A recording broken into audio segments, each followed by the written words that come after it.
This is the second session for Myanmar English. Theological Myanmar English. ဒါကတော့ကျွန်တော်တို့မြန်မာအင်္ဂလိပ်ဆိုပြီးတော့ဒုတိယအစီအစဉ်ဖြစ်ပါတယ် Okay, so today we will learn. I'm going to learn some sentences to preach and to use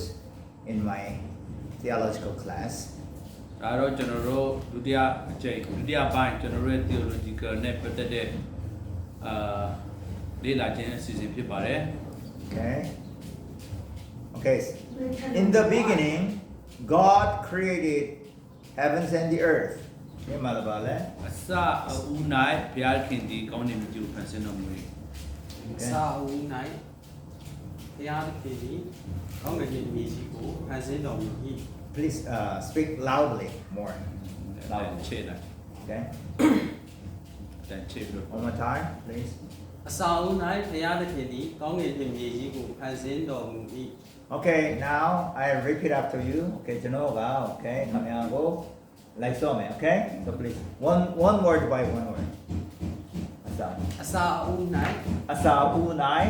ဘုရားသခင်သည် Piada kindi. ကောင်းကင်နှင့် Gongin ni. မြေကြီးကို Mejigo. ဖန်ဆင်းတော်မူ၏ Fansindo mui. One more time. အစာအုပ်၌ Asa unai. ဘုရားသခင်သည် Piada kindi. ကောင်းကင်နှင့် Gongin ni. မြေကြီးကို Ye mejigo. ဖန်ဆင်းတော်မူ၏ Fansindo mui. Okay, in one sentence, please. တကြောင် အစာအုပ်၌ဘုရားသခင်သည်ကောင်းကင်နှင့်မြေကြီးကိုဖန်ဆင်းတော်မူ၏ Asa unai piada kindi. Gongin ni. Mejigo. Fansindo mui. Is that right? Yes So if my pronunciation is wrong, not good, please correct me. Okay? မားရဆိုတော့တန်ပြင်ပေးပါတန် One more time, sentence. အစာအုပ်၌ဘုရားသခင်သည်ကောင်းကင်နှင့်မြေကြီးကိုဖန်ဆင်းတော်မူ၏ Asa unai piada kindi kaungin ni mejigo pansindo mui. Okay, very good. Okay. He created human beings too. သူကလူသားကိုဖန်ဆင်းခဲ့တယ် သူကလူသားကိုဖန်ဆင်းခဲ့တယ်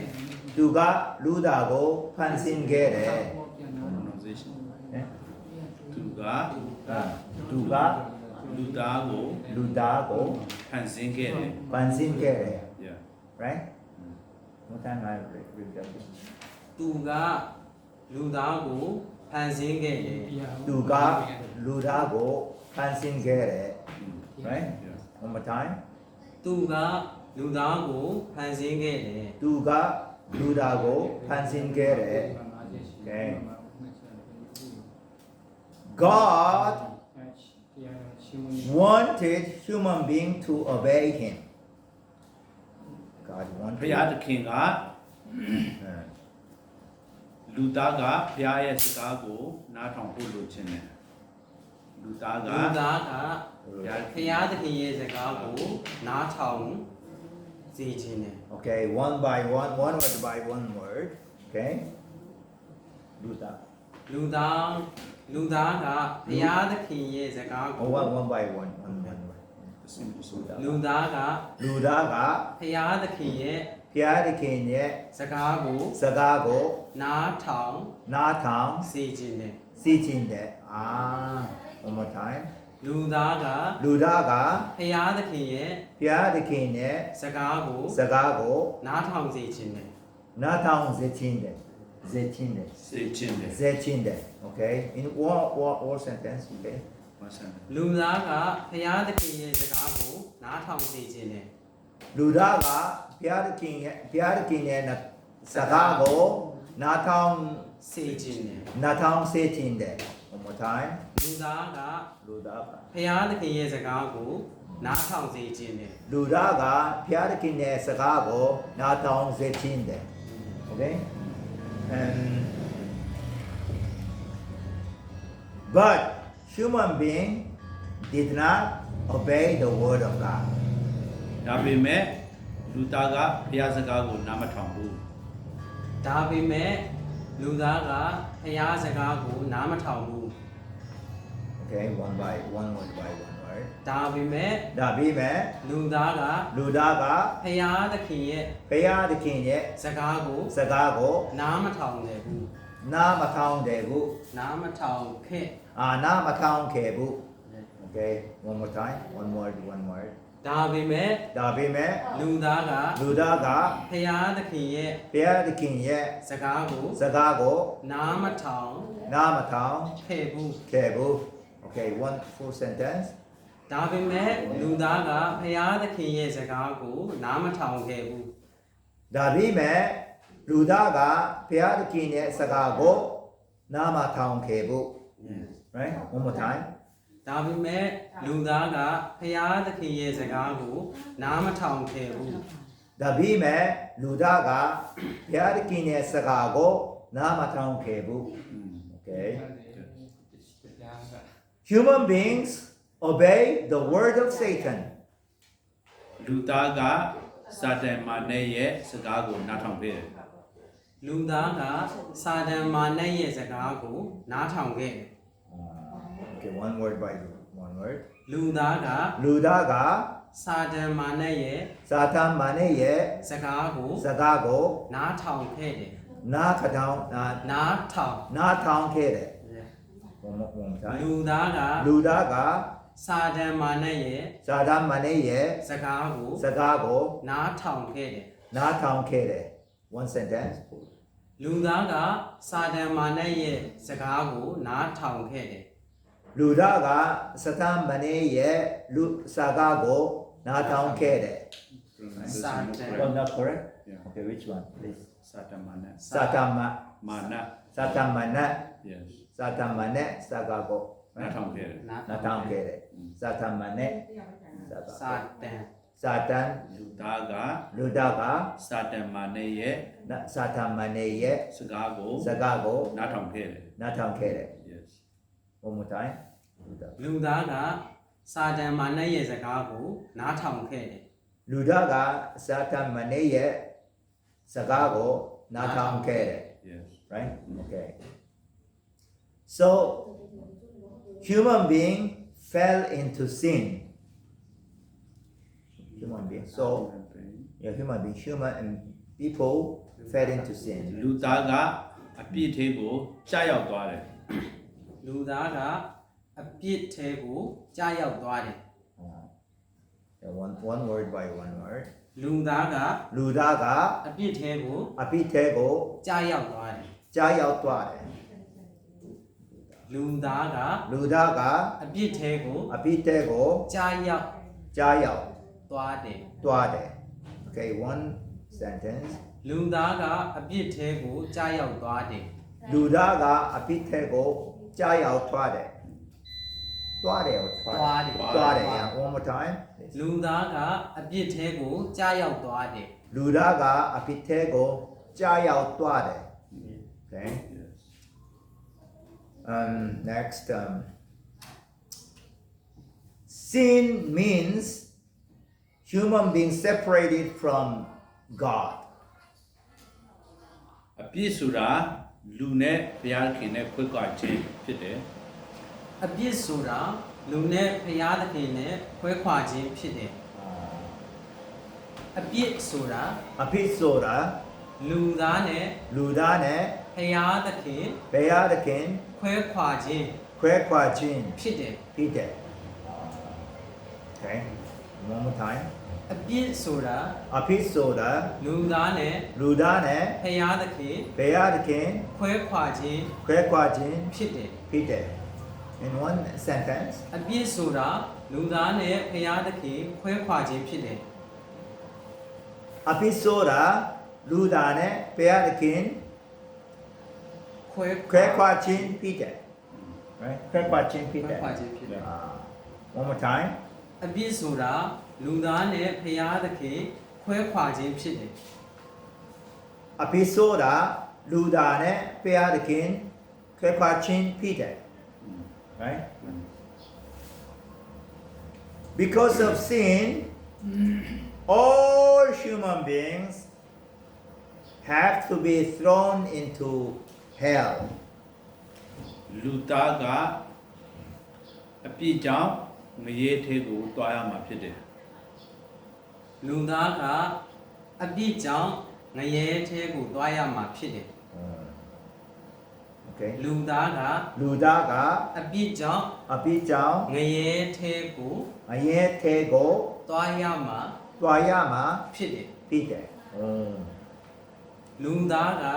လူသားကအ ပြစ်ကြောင့် အပိကြောင့် ငရဲထဲကို ငယ်ထဲကို သွားရမှာဖြစ်တယ် တွားရမှာဖြစ်တယ် Okay in လူ one သားက sentence အပြစ်ကြောင့်ငရဲထဲကိုသွားရမှာဖြစ်တယ်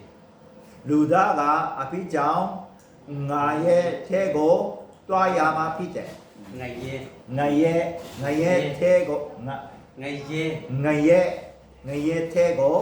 တွားရမှာဖြစ်တယ်ငရဲ့ င င ရဲ ရေ ငရဲ့ ရဲ ရေ ငရဲ့ ငရေရေ ရဲ့ ရဲရဲ လောင်း police ပါဘူး police ရဲ ရဲ့ ရေ ရဲ့ ရေ ရဲ ငရေ င င ရဲ ရဲ့ ရေ ငရဲ့ Okay once again လူသားကအပြစ်ကြောင့်ငရဲထဲကိုသွားရမှာဖြစ်တယ် လူသားကအပိကြောင့်ငရဲ့ထဲကို သွားရ တွားရမှာဖြစ်တယ် yes Okay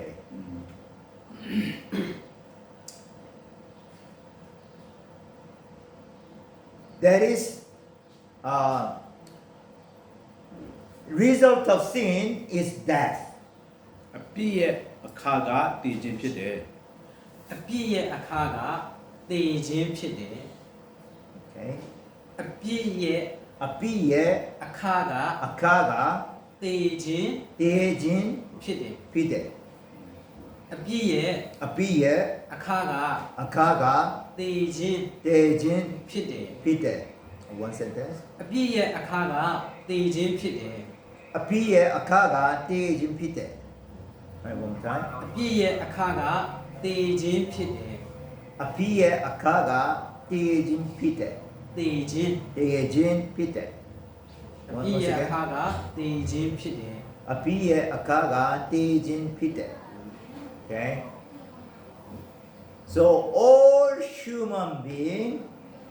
will be thrown into eternal fire. လူသားအလုံးကအပြစ်ငရေထဲကိုထာဝရတွားရမှာဖြစ်တယ် လူသားအလုံးက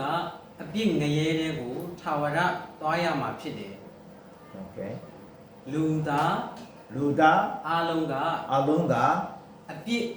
အပိ ငရဲတဲ့ကို ငရဲ့ထဲကို သွားရထာဝရ ထာဝရ သွားရမှာဖြစ်တယ် တွားရမှာဖြစ်တယ် Okay. လူသား လူသား အလုံးက လူသားအလုံးက အပြစ်ငရဲတဲ့ကို အပိငရဲ့ထဲကို ထာဝရ ထာဝရ သွားရမှာဖြစ်တယ် တွားရမှာဖြစ်တယ် Okay. One sentence. လူသားအလုံးကအပြစ်ငရဲတဲ့ကိုထာဝရသွားရမှာဖြစ်တယ် အပိအလုံးက လူ လူသားအလုံးက အပြစ် အ င ပိ ရဲတဲ့ကို အပိငရဲ့ထဲကိုထာဝရ တွားရမှာ တွားရမှာဖြစ်တယ် difficult. Okay, once again. လူသားအလုံးက လူသားအလုံးက အပြစ်ငရဲတဲ့ကို အပိငရဲ့ထဲကို ထာဝရ ထာဝရ သွားရမှာဖြစ်တယ် တွားရမှာဖြစ်တယ် Okay. that is I think so now I have to change this words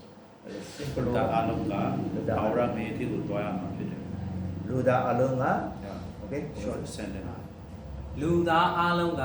ထာဝရ ထာဝရငရဲတဲ့ကိုသွားရမှာဖြစ်တယ် yeah လူသားငါလုံးလူသားအလုံးက ထာဝရ ထာဝရ ငရဲတဲ့ကို ငရဲ့ထဲကို သွားရမှာဖြစ်တယ် တွားရမှာဖြစ်တယ် Okay. that is Once again, one more time. sentence လူသားအလုံးကထာဝရငရဲတဲ့ကိုသွားရမှာဖြစ်တယ် လူသားအလုံးကထာဝရငရဲ့ထဲကိုတွားရမှာဖြစ်တယ် One more time. လူသားအလုံးက